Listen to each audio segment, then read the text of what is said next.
Coming up on Network Africa, Senegal's President Bassirou Diomaye Faye promises to combat human trafficking after deadly shipwreck. National Emergency Management Agency, NEMA, in Nigeria opens 9 camps to accommodate displaced persons in Borno State as a result of the flood. Plus, the UN Security Council extends sanctions on Sudan until September 2025.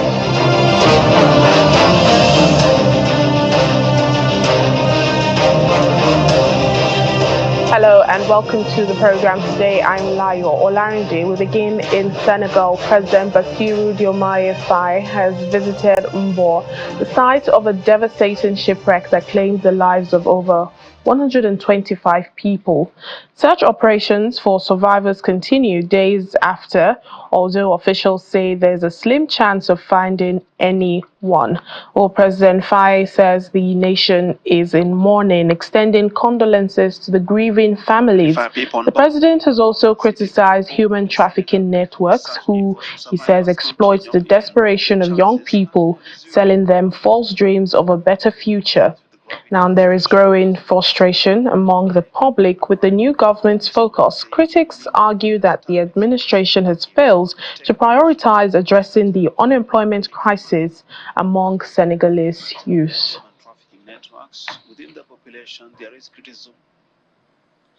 Here in Nigeria, over 1 million people have been affected by floods in Borno State northeast region. This is according to the state governor, Babagana Zulum. Thousands of families trapped in flooded areas of Maiduguri, the capital city, are being evacuated to safer locations by the military, volunteers, and security agencies.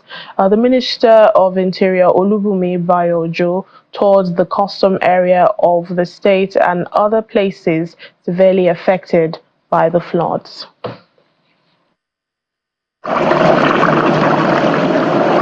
Governor Babagana Zulum is at the Bakassi camp along the Bio-Damboa road to distribute relief materials to the victims of the flood devastation which affected the state capital, Maiduguri.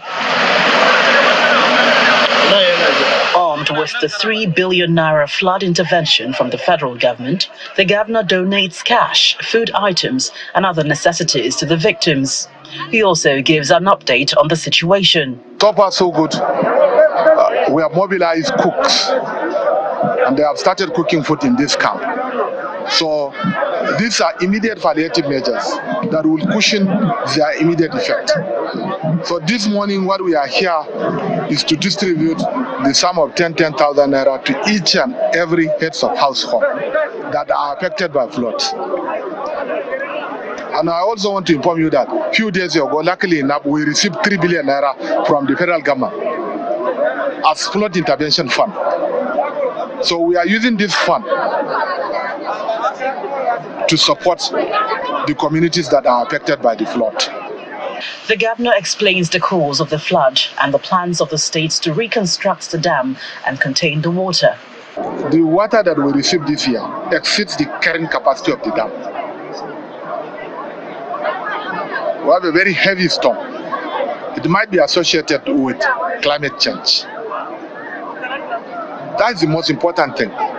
So what we need to do is to now reinforce the dam, reconstruct the dam, expand the capacity of the dam, and most importantly, defilt the drains. Because most of the waterways were occupied by human beings. If you can remember a few years ago when I was sworn in as the governor of Borno State, I followed all this route and I asked people to bucket on the waterways. But unfortunately, people don't heed to our own advice.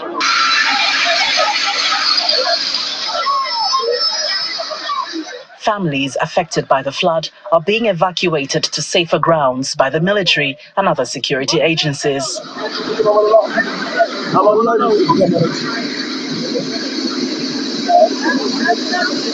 Don't come back with this your motor here.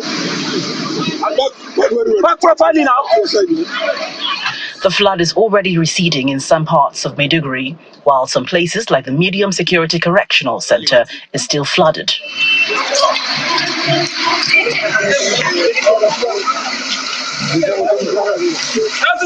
The Minister of Interior, Mr. Olubumi Tunji Ojo, accompanied by heads of paramilitary agencies, inspects the facility to assess the situation.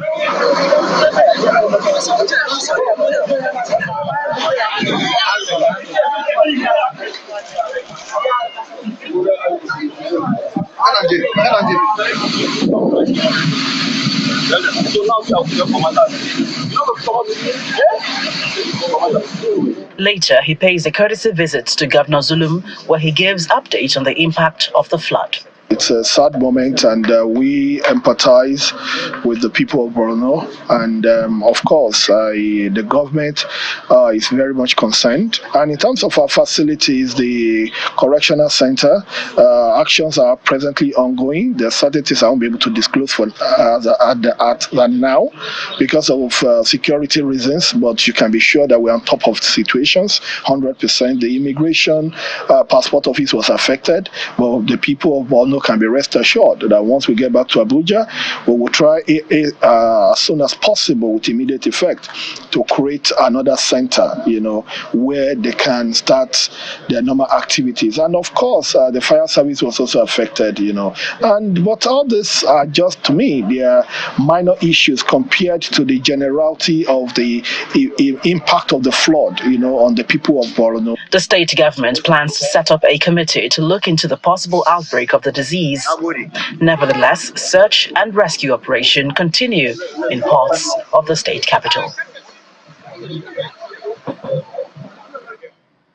Well, as part of efforts to mitigate the flooding situation, the National Emergency Management Agency, NEMA, says about 9 camps have opened in Maiduguri to accommodate those displaced from their homes in the city.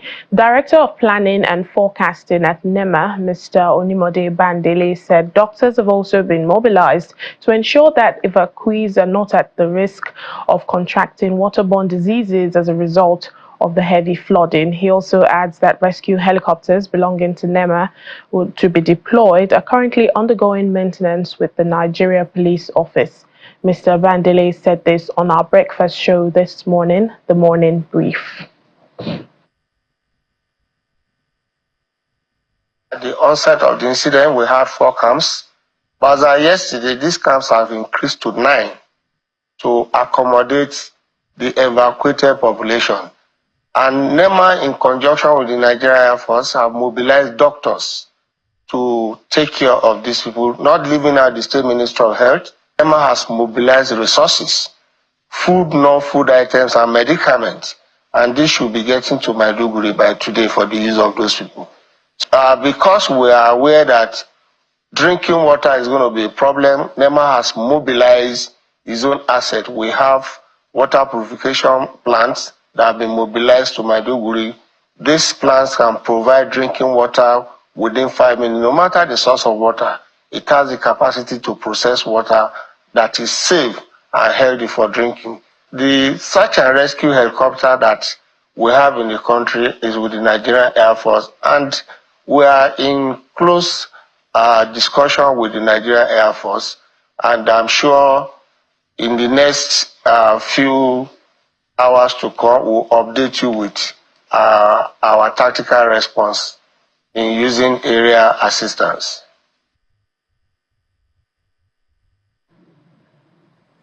Meanwhile, the Independent Broadcasting Association of Nigeria, IBAN, has expressed its condolences and solidarity with the government and people of Maiduguri and also the entire northeast region, even as they grapple with the devastating flood. Well, the IBAN says this has created a humanitarian disaster that has severely impacted lives and communities.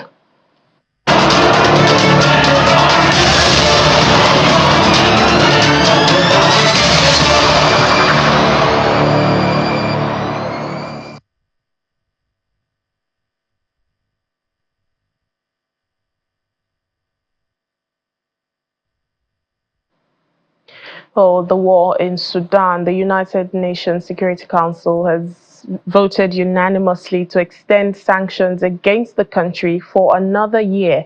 Now, this resolution renews the 15 1591 Sudan sanctions regime, including assets freezes, travel bans, and an arms embargo until September 12th, 2005. Members of the council believe the extension may prevent illegal weapons from getting into the conflict zone and would also help ease tensions. The resolution is a technical rollover of measures previously renewed by Resolution 2676 in March 2023. Responding to this, Sudan's representative Al-Harith Idris Mohammed accused the UAE of supporting the paramilitary rapid support forces that commit war crimes in Darfur. However, the UAE has dismissed the claims as baseless allegations. I shall put the draft resolution to the vote now. Will those in favor of the draft resolution contained in document S/2024/666 please raise their hand? The result of the voting is as follows. The draft resolution received 15 votes in favor. The draft resolution has been adopted unanimously as Resolution 2750/2024. Renewing the sanctions measures will restrict the movement of arms into Darfur and sanction individuals and entities contributing to or complicit in destabilizing activities in Sudan. All of this is critical to helping end the escalating conflict, alleviate the humanitarian catastrophe, and put Sudan back on the path to stability and security. The United States remains committed to the Sudanese people and will continue to work closely with Sudan, colleagues on the Council, and all stakeholders to facilitate peace for the country and the region. I am compelled to participate in this meeting to respond to the baseless allegations made earlier this morning by the Sudanese representative who, as we all know, represents one of the warring parties, whose legitimacy to represent the people of Sudan is questionable, to say the least. His claims are utterly false and are a cynical attempt to deflect attention from the failings of the Sudanese armed forces. Despite the immensely high stakes, the SAF has shown zero political courage. The warring parties have caused this catastrophe, and only they can end it. In the meantime, the UN's Food and Agriculture Organization, FAO, Regional Office for the Near East and North Africa has launched a seed distribution campaign. Now, the campaign is in Tobin and Shatta villages in Sudan's Red Sea state, and it aims to help local residents combat, food insecurity worsened by the ongoing conflict and also the effects of climate change. The project, worth about $2 million, is to run for 18 months with the support of FAO and the Chinese government. It's targeting farmers, fishermen, and shepherds in different localities in the Red Sea state, even as the country struggles with the impact of the ongoing war between the Sudanese armed forces and the paramilitary rapid support forces.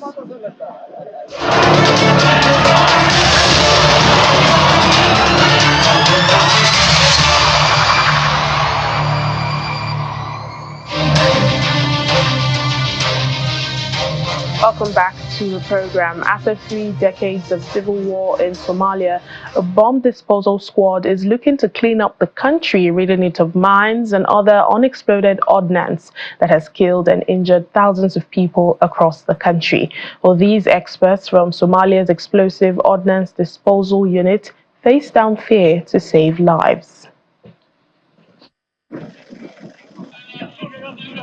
In a dusty field on the outskirts of Mogadishu, a controlled explosion sends a plume of smoke into the air. This is just another day for Somalia's Explosive Ordnance Disposal Unit as he tackled deadly legacy of 3 decades of civil war. The unit regularly conducts such detonations of grenades, mortars, and other explosives, a stark reminder of the ongoing security challenges in the country.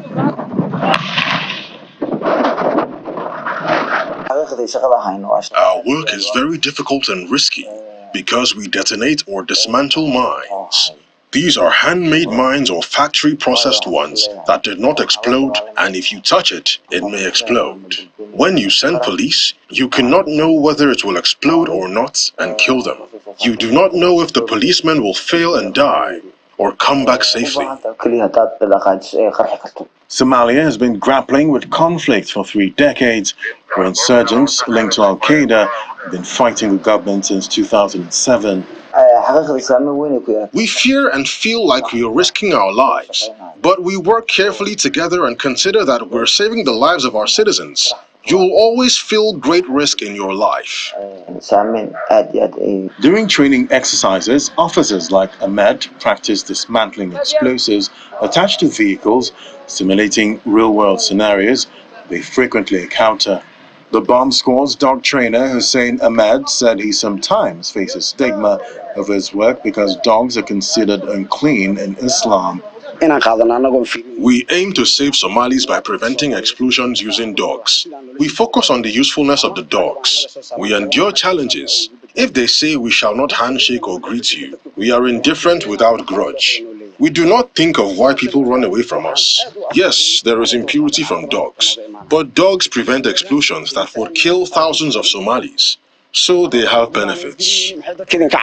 According to the United Nations Mine Action Service, an estimated 1 million mines and exploded ordnance across the country have killed or injured more than 1,700 people.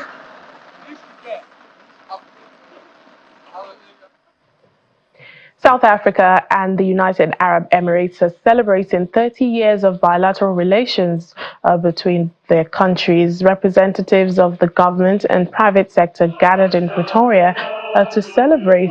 The UAE ambassador to South Africa, Mahash Alameli, explained the root of the close economic ties between both countries, even as Dean of South Africa's University of South Africa Human Science College said the close ties with the UAE and higher educational institutions in the country support knowledge sharing.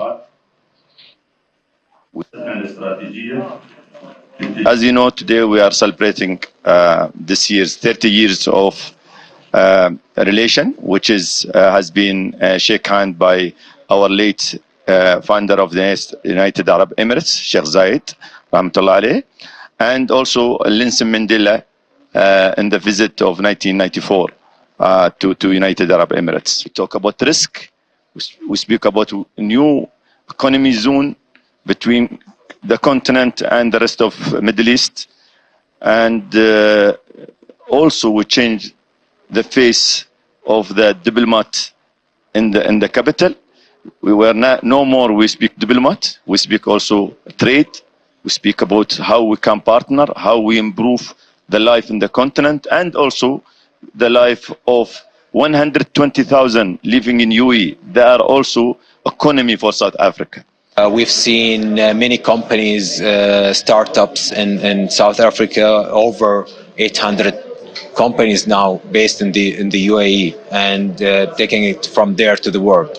I think that's not a small number we're talking about. Our big companies as well today looking into opportunities when it comes to renewable energy in South Africa, when it comes to healthcare and many other sectors, even AI and technology. And that's something we're looking into in the coming years. Some is what is happening with our Department of Higher Education and Training, where we improve on our engagements and then we seek partnership from other countries that can give us better expertise. So UAE has proved to be one of the countries, especially in terms of energy. Meanwhile, South Africa has opened its first industrial avocado oil plant in the province of Mpumalanga, and this is marking a significant development for the local agriculture industry. The facility, located in White River outside Mbombela and operates by Cultivate Trading, is expected to bolster the local economy by encouraging farmers to plant more avocado trees and create a market for fruit that would otherwise go to waste. So local workers at the plant have emphasized the benefits this new facility will bring to the community. In a lot of ways, because right now you get oil, and through that oil you get a lot of products like vaselines and whatnot. So it's really a great thing. It's, as I say in English, you need to think outside the box. So that's what is happening here. It's not just for food consumption. You can also do a lot with it. This Avocado Oil plant is a big success for the avo industry in South Africa. I think it will help a lot. All the farmers in the region, big farmers, small farmers, it will help the industry on its own because it will provide a network where everyone can bring in fruit.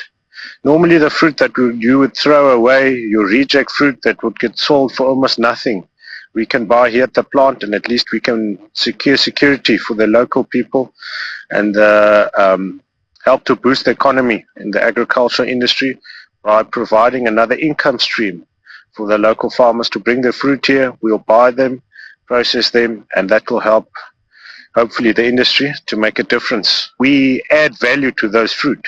That we can help people that normally would have thrown away everything. We buy those fruit, we add value to it, we process it, we make a product out of it, and I think that's where we will make a difference to help the local community overall in South Africa, to help everywhere where we can. So I think that will make a big influence, and then internationally as well, we will be one of the processing plants that will export and put our name into the world with Avocado Oil and to the rest of the different countries. And we are known for our exceptional quality in most of our avocado industry. So hopefully this will also be added to that bench factor.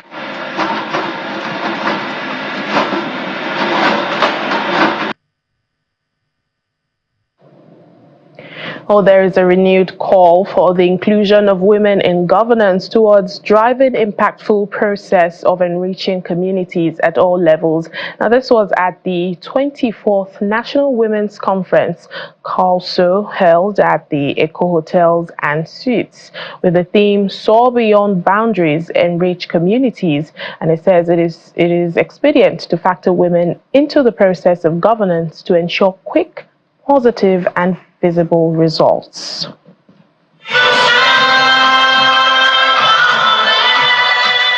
Wives of the Ogun, Oshun, Plateau, Imo, Bayelsa, and Borno governors, among other women, converge on the Eco Hotel and Suites for the 2024 National Women Conference, organized by the Committee of Wives of Lagos State, CAUSO. The chairman and convener of CAUSO, Dr. Ibijoke Sanwo-Olu, sets the tone for the conference. This is another time of the year to bring women from different walks of life to this unique forum that is aimed at empowering and inspiring participants on professional development, networking, personal growth, and spurring a positive change among women in Lagos State, in Nigeria, and the world at large. A Lagos welcome for our place.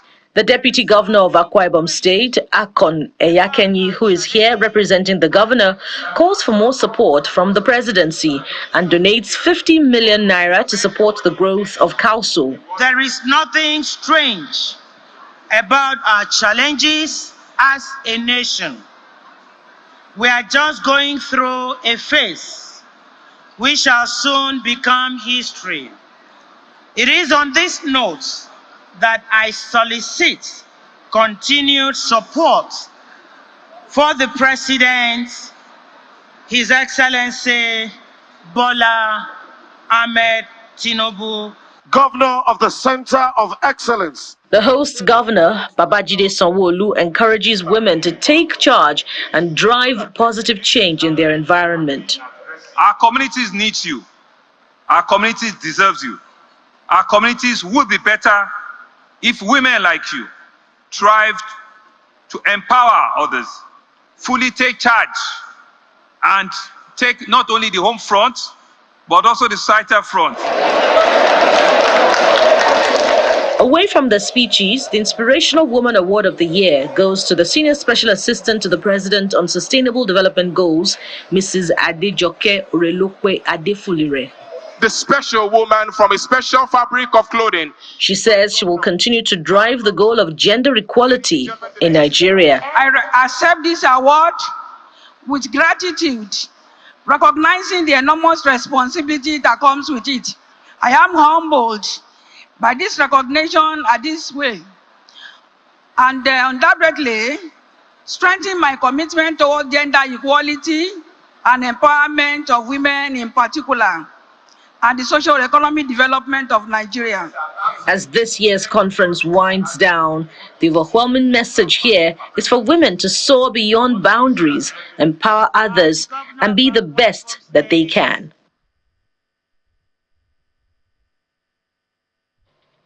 And finally, on the program, Nigeria's President Bola Tinubu has met with British monarch King Charles III at Buckingham Palace on Wednesday. This was disclosed in a statement by Special Advisor to the President on Information and Strategy, Bayo Ononuga. According to the statement, President Tinubu's visit is aimed at strengthening diplomatic ties with the United Kingdom. He reiterated Nigeria's firm commitment to addressing climate change in a manner that aligns with the country's energy security objectives, while also affirming Nigeria's readiness to adopt global strategies for sustainability.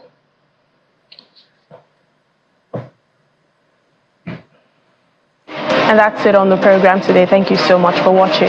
I'm Layo Olarinde.